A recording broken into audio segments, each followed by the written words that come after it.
ماینکرافت ولی دنیا از دریپلیپ ساخته شده و اگه لحظه‌ای وایستم درجا میافتم پایین. چیزی که چالشو سخت‌تر میکنه اینه که سرعت من از یک لاک پشتم کمتره، اما به ازای هر لایک شما سرعت من یه لول بیشتر میشه. و قبل از اینکه بریم سراغ چالش، حتما واسه ویدیوهای بیشتر کانال همین الان سابسکرایب کن. اگه ساب نکنی میگم این آیرون گالم تو رو اوکی. دنیا ساخته شد. واه چقدر سرعتم کنده، حتی اگه بدوم میافتم. واسه اینکه نیافتم مجبورم حتما بپرم. هدفمونم پیدا کردن یه دونه آهنه. واقعا سرعتم خیلی کنده. بعد یه نفر این ویدیو رو لایک کنه تا سرعتم بیشتر بشه. آها یه نفر ویدیو رو لایک کرد، بنازم. سرعتم یه خورده بیشتر شد ولی هنوزم کنده.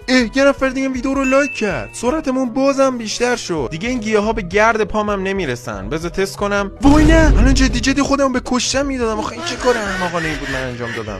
بالاخره یه ویلیج گوسفنداش افتادن. اینجا یه ویلیجره. اینم افتاد که. ای بابا همه که دارن میافتن. آها آیرون گالم.